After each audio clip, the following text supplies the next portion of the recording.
podemos poner de manifiesto el campo magnético generado por un imán esparciendo limaduras de hierro por encima del mismo. Vemos que las limaduras se colocan formando unas líneas, son las llamadas líneas de campo. Las zonas en las que hay más densidad de líneas son los polos del imán. En un imán de herradura, los polos se encuentran en los extremos de la misma. Este imán tiene forma de barra. Sus líneas de campo son aproximadamente elípticas. Los polos se encuentran en sus extremos. El siguiente imán también es de barra, pero es de una aleación de boro neodimio que genera un campo magnético mucho más intenso que el anterior.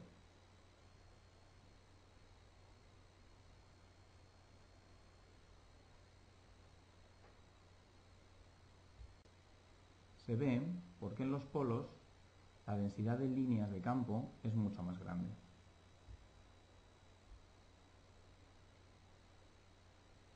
Este es un imán de anillo o toroidal. Sus polos se encuentran cada uno en una cara.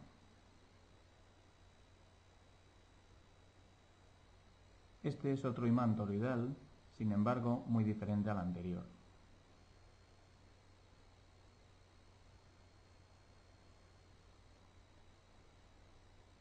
Presenta 4 polos.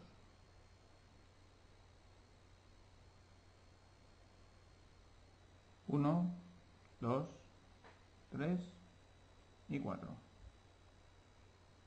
Los típicos imanes de propaganda que se pegan en las neveras también son multipolares.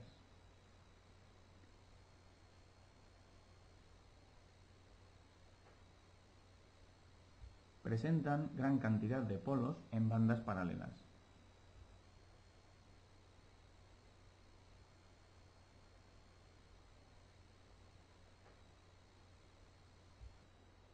Montamos un conductor rectilíneo atravesando una placa para esparcir sobre ella limaduras de hierro.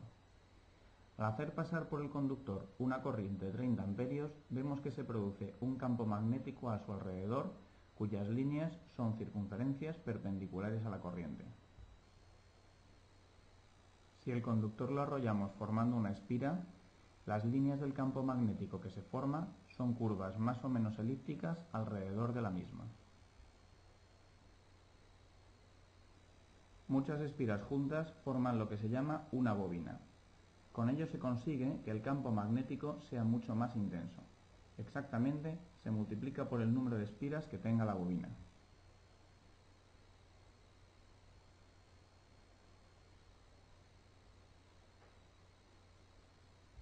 Si las espiras están uniformemente espaciadas, forman un solenoide. El campo magnético generado por una corriente que recorre un solenoide es prácticamente uniforme en su interior y prácticamente nulo en el exterior.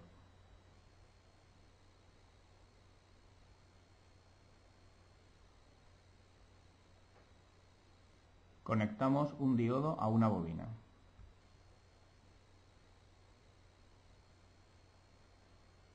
Al introducir un imán en la bobina se produce una corriente que lo hace lucir.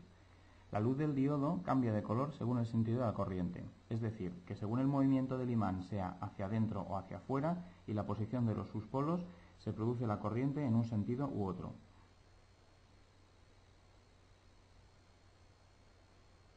Si se mete y se saca repetidamente el imán en la bobina, se genera una corriente alterna. El proceso se puede automatizar montando la bobina en un rotor. El núcleo de hierro solo tiene la finalidad de hacer más intenso el campo generado por los imanes. Cada vez que el núcleo se alinea con los imanes es como si metiéramos uno dentro. Cuando está perpendicular es como si lo sacáramos. Según cómo se conecte el rotor, se puede conseguir corriente alterna o, como en este caso, corriente continua, cuyo sentido depende de hacia dónde hagamos girar el rotor. Una central eólica y, en general, cualquier central eléctrica que no sea fotovoltaica utiliza este principio para producir energía eléctrica.